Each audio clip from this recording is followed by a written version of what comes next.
There was never heard that. Have you ever had women? Could a woman make your team, fellas? Been updated on that? No, we're having a meeting in an hour. We have a meeting downstairs in 1 hour. Yeah.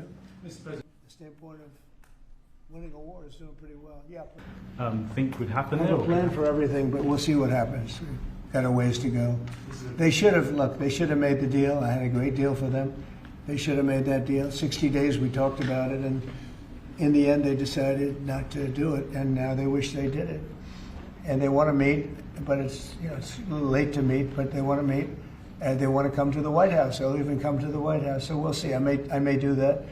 Now, you seem very open to the idea of potentially taking U.S. action. Obviously, you're not going to tell us that. Can you walk us through what contributed to that change, how you got to where you are in making your decision now?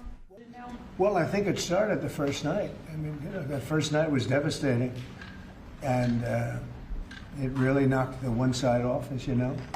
It was a devastating evening, day, and it pretty much proceeded that way. I have a meeting in the war room in a little while, situation room, as some people call it. So we're going to meet. We're going to see. We're in the midst of it's a terrible thing. I hate to see it. I hate to see all that death, so much death and destruction. But death primarily is what I hate to see. Does that mean you haven't made a decision yet on what to do? I have ideas as to what to do, but I haven't made a final. I like to make the final decision 1 second before it's due, because things change. I mean, especially with war, things change with war. It can go from one extreme to the other. War to Josh, he's a very good friend of mine. But with that being said, I would say right now, Israel, from the standpoint of winning a war, is doing pretty well. Yeah, please. Turning Point USA, sir. Well, they're very good. Turning Point, Charlie.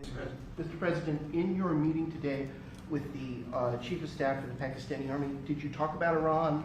Did that come up? Is there anything you can share from that meeting? Yeah, well, they know Iran very well, better than most.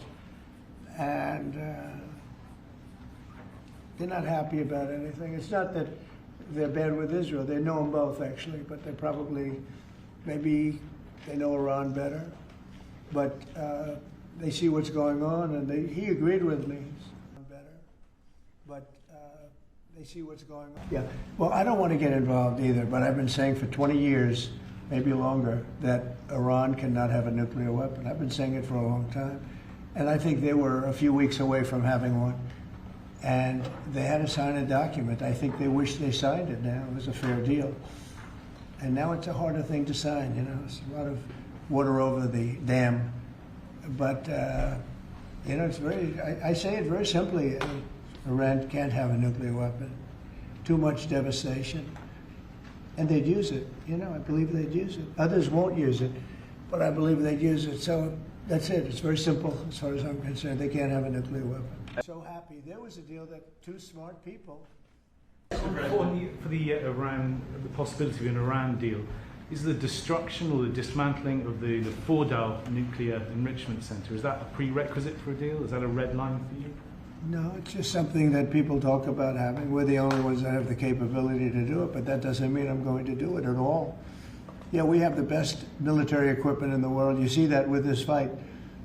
We have planes that are undetectable, flying around like, nobody's able to see them stealth. You guys want to be stealthy tonight. You can be stealth, you'll never lose, right?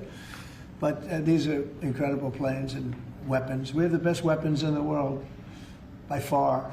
Nobody close. And certain countries take advantage of that. Israel has incredible weaponry. So we'll see what happens. I've been asked about it by everybody, but I haven't made a decision. Mr. President, you have to think about that one. You talked earlier today about having daily conversations with Prime Minister Netanyahu. Yeah. How have those conversations weighed on you in terms of getting more involved? He's been lobbying for the U.S. to get more involved. Has that had an impact in kind of your evolution, sir? Look, we talk, and I'd like to see everything done. I would have preferred having just an agreement, a strong agreement, verifiable agreement. But it was such a shame. They were so close. Iran was very close to signing what would have been a very good agreement for them. And maybe that could still happen, I guess. You know, they do want to come and see us. They want to see me in the White House. That's a big statement, but it's very late.